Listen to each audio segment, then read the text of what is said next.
अभी श्री कृष्ण बाल अवस्था में थे।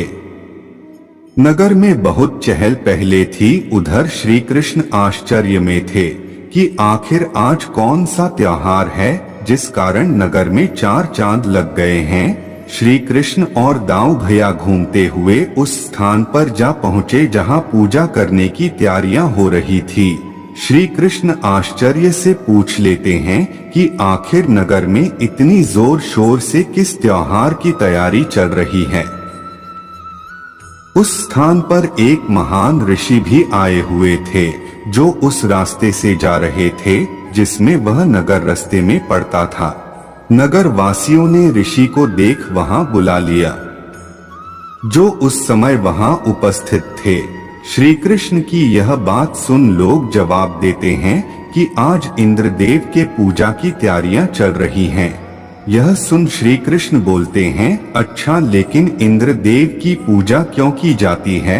आखिर वो हमारे लिए क्या करते हैं? लोगों ने बोला, वह समय समय पर बारिश कर इस धरती को उपजाऊ बनाते हैं, फसलें उगती हैं, पशु पक्षियों की प्यास मिटती है और हमारी हर एक पानी से जुड़ी हुई समस्या खत्म हो जाती है।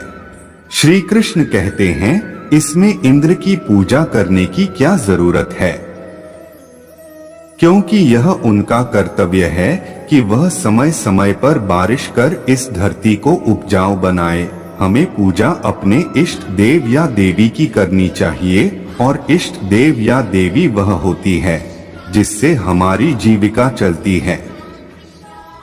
जिस प्रकार किसान की जीविका उसकी फसल होती है, उसका इष्ट देव अन्न देवता होता है और व्यापारी की जीविका धन होता है या व्यापार होता है, उसकी इष्ट देवी लक्ष्मी होती है। इसी प्रकार हमारी जीविका दूध, दही, माखन आदि है, तो हमारी इष्ट देवी गाय माता हुई। हमें गाय माता की पूजा करनी चाहिए। सभी लोग श्री कृष्ण की बात सुनकर आश्चर्यचकित रह जाते हैं और उनकी बातें वह महान ऋषि भी सुन रहे थे। श्री कृष्ण ने ऋषि से पूछा, क्या आप मेरी बात से सहमत हैं? गुरुदेव, ऋषि तुरंत बोल पड़े हैं, महान आत्मा, आप अवश्य ही पिछले जन्म के कोई सिद्ध पुरुष होंगे। मैं आपके चरणों में नमन करते हूँ, क्योंकि इतनी सी उम्र में इतना सारा ज्ञान किसी पुण्य आत्मा के पास ही हो सकता है। आपकी बातें मुझे बिल्कुल सही लगी।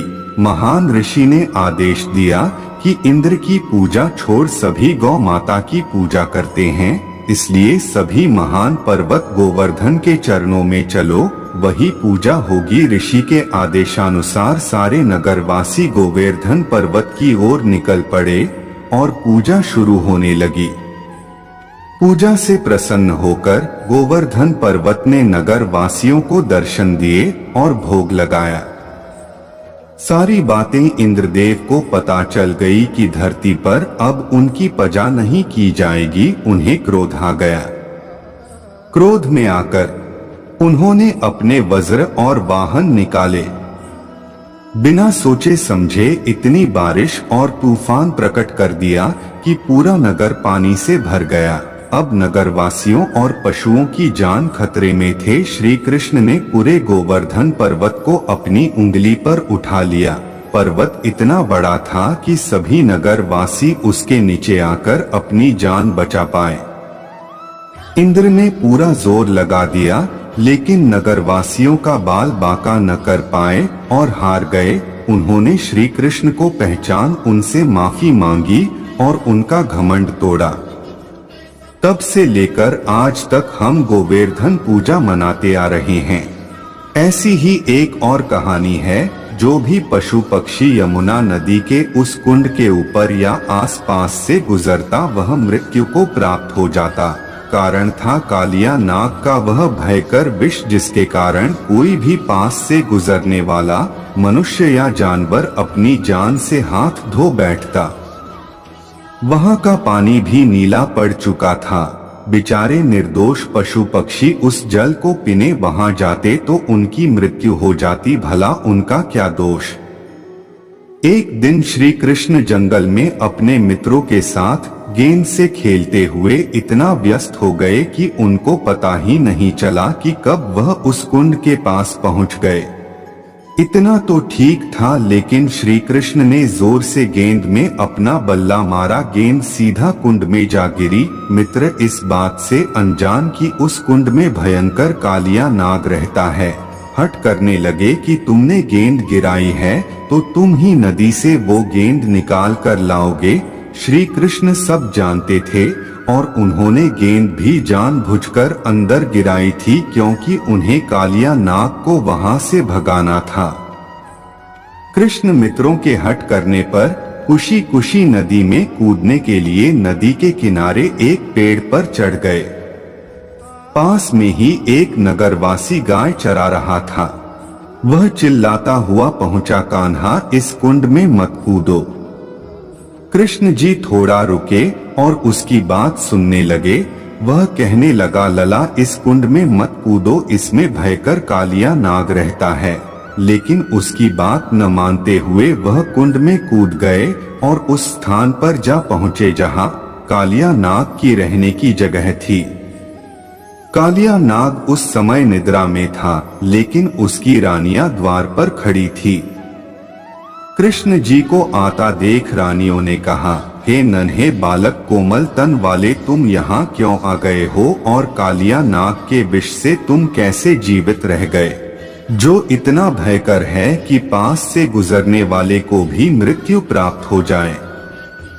आप कौन हैं? श्री कृष्ण कहने लगे, मैं यह जानता हूँ कि तुम्हारे स्वामी के विष से निर्दोष प्राणियों की जान चली जाती है और पानी विषैला हो रहा है, इसलिए तुम उनसे कहो कि कहीं और अपना डेरा बनाए। कृष्ण जी इतना बोल ही रहे थे कि कालिया नाग की आंख खुल जाती है। श्री कृष्ण उन्हें देखते हैं।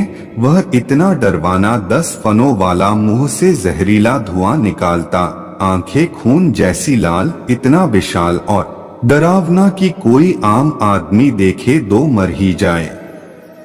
जोर जोर से बोलने लगा, किस दुष्ट ने मेरी नींद में विघ्न डाला। श्री कृष्ण सामने ही खड़े थे। कालिया कहने लगा, बालक तेरा इतना साहस कि कालिया नाग के आगे सही सलामत खड़ा है, चल हम तुम्हें माफ करते हैं, इसका फायदा उठाते हुए अपनी जान बचा और चला जा। श्री कृष्ण कहने लगे, जाना तो तुम्हें पड़ेगा, क्योंकि तुमने इतने पाप किए हैं, निर्दोष प्राणियों की जान ली है, पानी दूषित किया है, जिसके कारण अनेकों जीवों की जान चली गई, इसलिए चले जाओ।